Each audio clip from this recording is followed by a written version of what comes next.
Yo, what is going on, fans and coaches of the ASL? My name is Hutcho322, and today, guys, I'm going to be bringing you an ASL Season 4 video regarding the draft that we had this past weekend. So, I know this is being uploaded on Saturday, so it'll be approximately a week after the draft happened. And in this video, I'm going to be going over how the teams shaped up.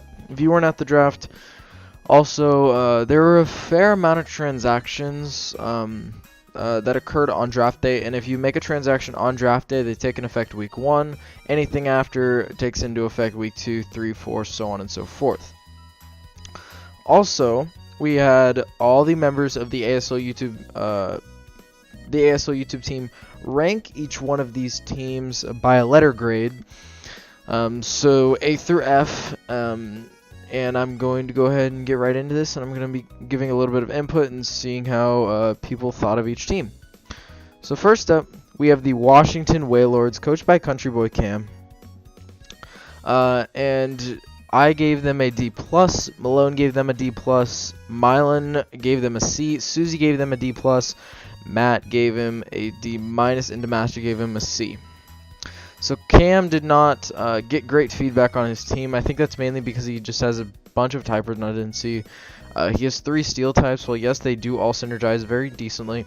He doesn't have the best means of taking on electric types. Electric types really run through his team, and he doesn't have the greatest means of checking them. He also is missing a couple of key typings due to having such redundant typings. He's missing a grass type. He's missing an electric type. He's missing a dark type. And I know these aren't essential. He's also missing a poison type. I know these aren't essential typings.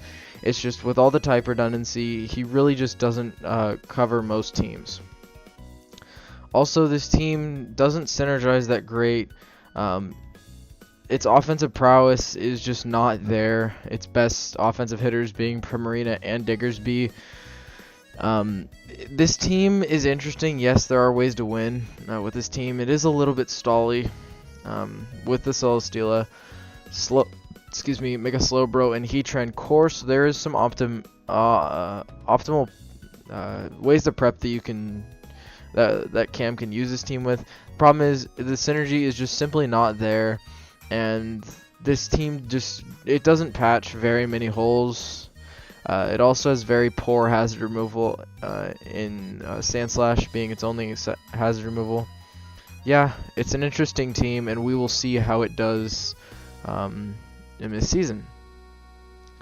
Next up, we have the Hartford Wilmers, coached by the Crispy Panda, and the grades are: I gave it an A, Malone gave it an A, Mylan gave it a B+, Susie gave it an A+, Matt gave it an A, and Demaster gave it an A. So TCP got very good feedback on his team. It is a very, very solid team. Getting Victini, Manaphy, and Latios. By the way, the yellow squares mean it's a Z captain. But and Mega Venusaur all in 4 rounds, and then rounding it out with Skarmory. His tier A draft is matched by none, and he still has a very decent tier B draft. His team just really synergizes very, very well, which is why he fits into that A category. And there aren't a whole ton of ways that you can beat through this team. Yeah, it doesn't appreciate dark spam or ghost spam, which is the reason that most people besides Susie held it back from an A+, just because it doesn't like dark and ghost spam, which is something that maybe TCP is going to be looking into to patch up in the future. But it is a very good team and synergizes very well with very hard-hitting wall breakers and very good cores. Mega Venusaur is patched perfectly with the Victini and the Skarmory, and the most things that would want to destroy Mega Venusaur, which would be those Psychic types. Psychic types really don't do anything to this team, with 3 resistances and even an immunity. So TCP ended up getting a very, very good draft. Got a lot of steals in this draft, and his team is going to be doing well in this season. Moving on to the next team, we have the St. Louis Hwa Blues, coached by Malone, and the grades are: I gave him a B, Malone gave himself a B, Mylan gave him a C+, Susie gave him a B-, Matt gave him an A+, and Demaster gave him a B. Now Susie has an interesting team. It's a decent wall core. Mega Aggron, P2, and Gastro. They do work efficiently. And the nice thing with Malone's team is he can work with Trick Room through the Porygon 2 into Mega Aggron, or he can run with Speed Pass from Scolipede into Tapu Bulu. He's a very hard-hitting offensive core. While he doesn't have the greatest means of taking down Steel types, he can swap into Steel types relatively easily. Malone has subpar removal. He has Cryogonal and Armaldo, which is not that great considering he has a Tornadus T and a Scolipede, but his offensive core really works well, and what Bulu can't kill Electros really helps out. It's unfortunate that Malone doesn't have a better fire type, as it would very much help out his Tapu Bulu, but his team is a solid team and I think he can do very well with it. Really the main thing holding him back is the slight fighting weakness in his walls, but the nice thing is his offensive core like swaps into that like no tomorrow, and he's not really open to like the normal spams. Like flying spam is covered by Aggron, normal spam is covered by Aggron, ghost spam is covered by Scrafty and P2, so he doesn't really get spammed that much. Just hazard stack could be an issue in the future. The next team is the St. George Dragonites, coached by Excellent Name, and the grades are: I gave him a B-, Malone gave him a B-, Mylan gave him a B+, Susie gave him a C+, Matt gave him a C, and Master gave him a B-. So the reason that Excellent Name didn't get as great of scores was simply because his wall core isn't the best.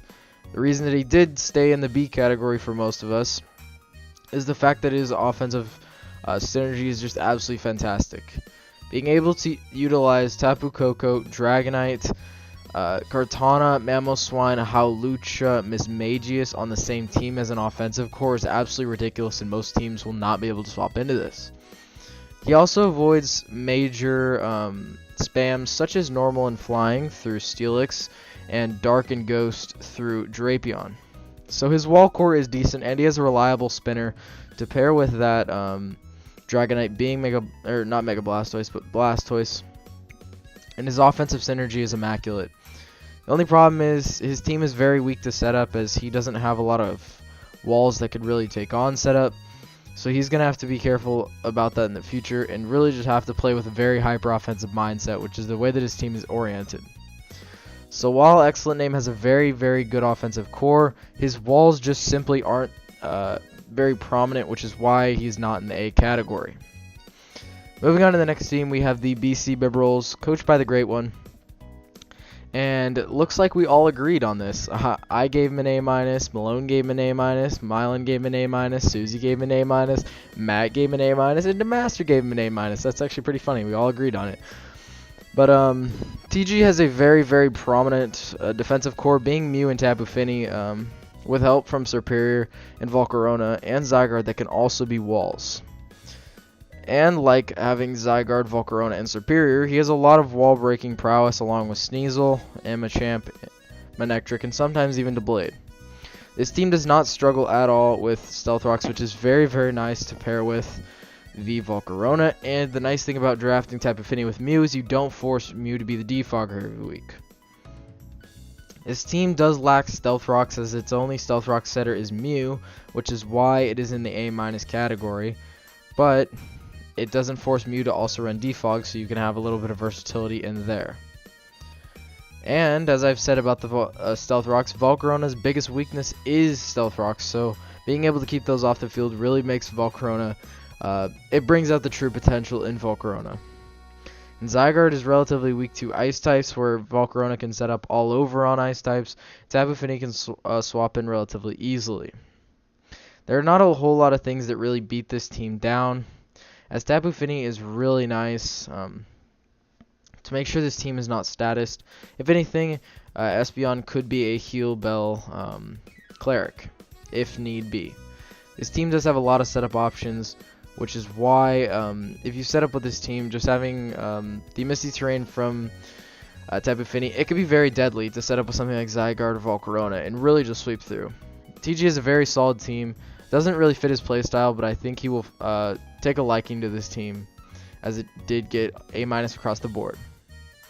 The next team we have is the Inner Milotic, and the grades are: I gave it a C, Malone gave it a B+, Mylan gave it a C-, Susie gave it a B+, Matt gave it a B+, and Demaster gave it a B+.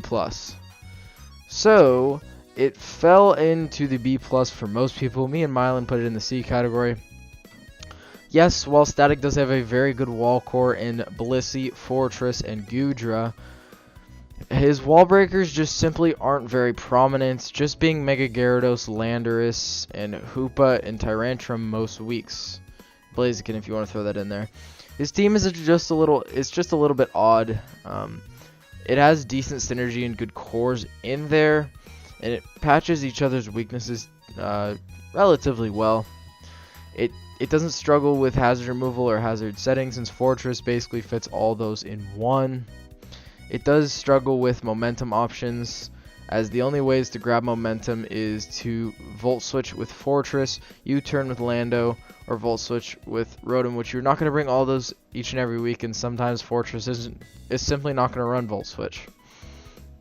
Although Static does have a prominent team, it's a very decent team. The only reason that I knocked it down is just because I don't see that great of synergy in here, but I definitely see what he was going for when he was drafting this. Plus, I don't agree with Blissey, because his team is actually really weak to setup.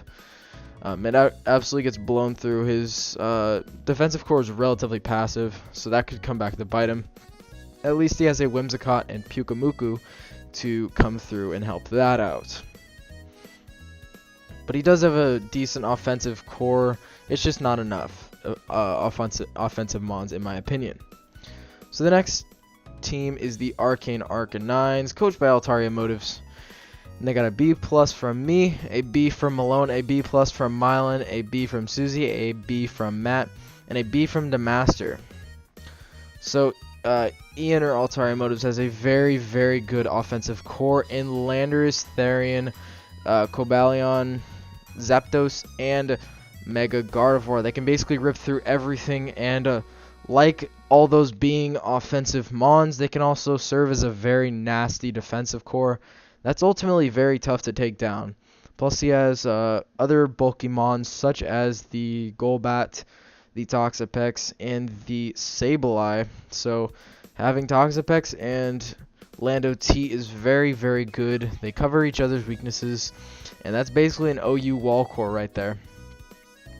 Pair that with Zapdos, and it just gets even better. And Lando's very weak to that ice typing. Well, yes, he does add some more ice type weaknesses. He does basically patch all of it with Cobalion, Toxapex, and Incineroar.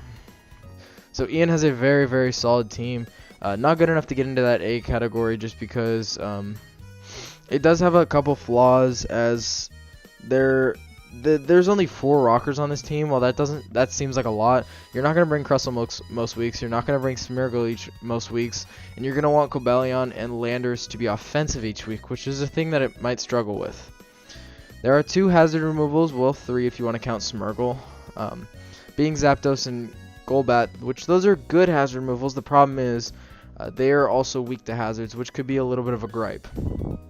Otherwise, the team synergizes very well offensively and defensively.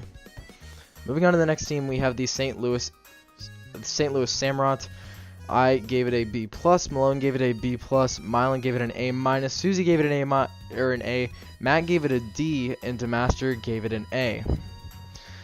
Now, for the most part, Anderson got a basically a B+ average, B+, A-, around that area. But yeah, it was about an A- average. But Matt must have graded it so low just because he doesn't see the offensive synergy here. But Anderson is going to use 2 of his favorite mons, Salamence and Reuniclus. And this offensive core is absolutely phenomenal. Salamence, Infernape, Reuniclus at times, Crocodile, and Mega Ampharos. Just Infernape and Salamence alone, they absolutely rip through things there. And there's not a single mon that I can actually think of right now that can check both of them. Maybe Toxapex would be like the only thing, but then they just get destroyed by Reuniclus and Crocodile. So overall, he has a very good offensive core. And then going on the defensive side of things, he has a Reuniclus, a Amoonguss, an Alamamola, a Klefki, a Komala, Dusclops, stuff like that. They just absolutely sponge hits, and I think Anderson's going to have a really fun time using this wall core. But yeah, Matt must not have graded him highly just because he doesn't like the wall core or the offensive synergy behind Anderson's Mons, but he got some very good value picks like Crook in round 4. 2 seasons ago, it was the kill leader. It had like 19 kills. It was absolutely ridiculous. But yes, the general consensus is Anderson has a very, very good defensive core and very good offensive core. Barely creeping into that A category for the most part. Moving on, we have the Florida Floatals coached by Rocker, and the grades are C-, C-, B-, or C- by me, C- by Malone, B- by Milan, D+ by Susie, a C by Matt, and a D by Demaster. Now, the reason that most of us voted down this team was because it doesn't have a good wall core. Basically, Garchomp, Arcanine, Uxie, Type Null, or Raquinid Mudsdale. That's about the wall core. It's not that great. It's not going to take that much hits.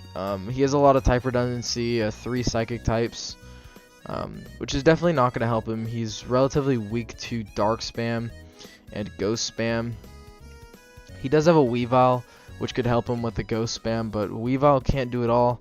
Plus, HP fighting is always an option for those fast ghost types that would outspeed it with a Choice Scarf. While Rocker, yes, he does have a very, very powerful offensive core with the Deoxys Speed, the Weavile, the Garchomp, and the Mega Medicham. His wall core just simply isn't there, and his team is very, very weak to Choice Scarfers. Another notable thing, if you hear that it's hammering, it's fine. But another notable thing is he's weak to U-turn, which is definitely not a good thing, considering the fact that a lot of things grab momentum on his team. So yes, Rocker does have a very, very hard-hitting team. It's just his wall core isn't all that, which is why he's averaging out about a C-. Moving on to the next team, we have the Phoenix Flygons coached by Keister, and his grades are: I gave him an A-, Malone gave him an A, Milan gave him an A, Susie gave him an A, Matt gave him a C-, and Demaster gave him an A. So again, Matt must have just not seen the defensive potential here, as he gave him a C-, or just didn't like how this team synergized together. Otherwise, this team averaged out about an A, and rightly so. It has Mega Charizard X, which is one of the best sweepers in the game. Its biggest hindrance being before it pre-megas, or when it's pre-mega'd, it will actually take 4. It'll be 4 times weak to rocks, which is coupled by the Starmie, which really helps it out. It really can't get through water types for the most part. Those are the only things that kind of stop Mega Charizard X from doing what it does, which is why it is so helpful that Tangrowth and Thundurus are there to rip through it, so you can see how good the wall core is together. His defensive core is absolutely phenomenal as well, packing a Registeel, a not a Cryogonal, but a Cofagrigus, a Miltank, an Aromatisse, and a Tangrowth. These mons all synergize very, very well together and can really patch up each other's weaknesses. While yes, Keister doesn't have the best means in terms of swapping into fire types, let's kind of do a number to his team. He can swap into them with Starmie or set up on them with Mega Charizard X, or thick fat Miltank. So Keister did average about an A, so A- somewhere around there, but there are a couple flaws to his team, just in the fact that he doesn't like Choice Scarfers on this team. Well, he doesn't have a lot of good Choice Scarfers. Basically, all his best Choice Scarfer is just Nidoqueen, and sometimes Nidoqueen just wants to be bulky, so sometimes he's not gonna have the best means of being using a Choice Scarfer. But he does have some of the best sweepers and some of the hardest hitting mons in the game, which is why he got an A average. Moving on to the next team, we have my own team, the Portland Timbers, coached by myself, Hutch. and I gave myself a B. Malone gave me a B. Mylan gave me a B+. Susie gave me a B+. Matt gave me a C+, and Demaster gave me an A-. So my team has a lot of offensive breakers starting off the draft. Megalopony, Hydreigon, and Thundurus. There are not a lot of teams that can actually swap into all three of those. But after that, it gets very, very bulky, which is why I can understand why Matt graded it so low. This team is relatively passive, as most things can't hit very, very hard outside of Megalopony, Hydreigon, and Thundurus, Therian, and Flareon at times. So that is the biggest flaw in this team. Plus, it doesn't have the greatest means of hazard removal, just because Skuntank is the only way to remove hazards. So while this team does have a lot of offensive synergy, and does have a very decent wall core in my opinion, being Cresselia, Ferrothorn, and Slowking, it does lack a lot of offensive prowess, which would be much appreciated. Plus, the only two rockers are Ferrothorn and Piloswine, which isn't a big deal, but still something to think about. Also, type redundancy has struck this team as well, as there are 3 psychic types in the form of Cresselia, Slowking, and Wobbuffet. So this team could be open to Ghost and Dark Spam, which the only way to really stop that is through Skuntank or Megalopony and Hydreigon, which are normally going to be offensive Pokemon. So this team did score about a B average, and just because its flaws of not having enough offensive prowess, but does have very good defensive synergy, which is why it scored in the B category. Next up, we have the Utah Hoots, coached by Mr. Spider 32, also known as Susie, and he averaged about an A. He got an A- from me. He got an A- from Malone. He got a B- from Milan. He got an A- from himself. He got a B+ from Matt, and he got an A+ from the Masters. So Susie, he has a very solid wall core with Mega Scizor, Necrozma, and Sylveon, and then gets a lot of offensive prowess in those 3 Mons with the addition of Darmanitan, Exploud, Sharpedo, Rotom, Mo, and Kyurem. While he doesn't have the best water type in the world, Jellicent is still a solid water type, which does get Recover to keep itself in the match long enough to give that Mega Scizor support. This team could be open to Ghost and Dark Spam. Mainly Ghost Spam, just because its only Dark type is Sharpedo, and Sharpedo is not going to be taking that many hits at all. Fortunately for Susie, he does have the Exploud to take Ghost hits and the Braviary, so that could save him a little bit, which is why it helps him up to an A average. This team is a little bit weak to rocks, but he does have 2 forms of hazard removal, 3 forms, my bad, in the form of Rapid Spin and Hitmonlee, Defog and Braviary, and Defog and Mega Scizor. So while his team is very, very strong and powerful, he just doesn't have the best means of protecting Mega Scizor, as Jellicent is his best way to swap into fire types. But nonetheless, he does have a very, very prominent wall core with Mega Scizor, Necrozma, and Sylveon. Moving on to the next team, we have the Slowbro Camions, coached by TJB1451. And the grades are, I gave him an A-, Malone gave him a B+, Mylan gave him an A-, Susie gave him an A-, Matt gave him an A, and Demaster gave him an A+. TJ has very good defensive synergy along with offensive synergy in the Jirachi, Mega Deontay, and Latias core. It is very strong defensively and offensively, like I said. Mainly offensively just because Mega Deontay coupled with Jirachi, it really covers most of its weaknesses, bar ground types and water types, but then Latias comes in and basically just protects it all. And if that wasn't enough, this core right here doesn't handle that well, handle steel types that well. Here comes Dougie and Emboar to absolutely rip them to shreds, or Magnet Pull with the Magneton if the Arena Trap isn't enough. This team does not struggle with hazard removal in the slightest. Gets Defog from Swellow, gets Rapid Spin from Cloyster, gets Defog from Latias, gets Defog from Decidueye, or can Magic Bounce with the likes of Mega Deontay, which is very nice for the Swellow or for the Venomoth or even for the Cloyster. It has also a very prominent wall core in the Mega D, or the not the Mega Deontay, the Latios, the Jirachi, and the Umbreon, which that wall core can really take on anything, especially if you couple it with the Decidueye, as there's two Wishers on this team, which can really help something that can't heal up, like Seismitoad.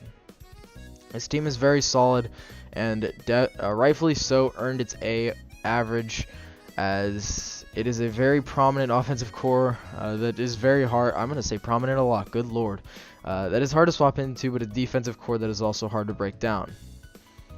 Now on to the last team, we have the Newcastle Mets, coached by Gumby. The grades are A+ by myself, Malone gave him an A+, Mylan gave him an A-, Susie gave him an A+, Matt gave him a C+, and Demaster gave him an A. The biggest reason why Gumby scored an A average, almost an A+ average, if Matt would have had it be an A+ instead of a C+, it would have been almost an A+ average. The reason it is so good is because it's one of the best Fairy Dragon Steel cores that you can imagine that is allowed in most formats. Kyurem Black, Clefkey, or not Clefkey, good lord, Clefable and Excadrill can basically take on anything. Kyurem basically doesn't like to handle steel or fairy types. Excadrill can rip through those. And Clefable does not like to deal with steel and poison types, so Excadrill can rip through those as well. Also fire types. Excadrill really helps Clefable and Kyurem Black succeed, along with the ridiculous defensive core of Hippowdon and Milotic. Both of these get soft boiled and slack off respectively, and the Clefable will get soft boiled, so all of the walls here have reliable recovery.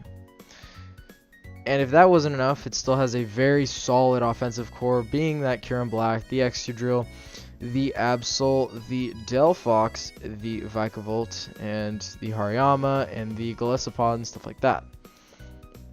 This team does not struggle with hazard removal. It has Rapid Spin on the Drill. It can Magic Bounce with Mega Absol. And to be honest, okay, it kind of does struggle with hazard removal because you don't want Excadrill to be the hazard remover each week, so hazard removal will be the one reason why this team gets graded down. Plus, you don't have the best Scald switch-ins. Yeah, Milotic's there, but that's about it in terms of Scald swap-ins. Nothing else really wants to swap into a Scald, which is a little bit annoying. Otherwise, this team has two options for Stealth Rocks, which is basically going to cut it each week, and the only other problem that I would see with this team is priority. The only way to grab priority is, or not priority, to grab momentum is with the Golisopod and or the Vikavolt. So Gumby is going to average about an A average, and Matt just must not have seen the offensive synergy or the defensive synergy or the slight flaws that I had pointed out.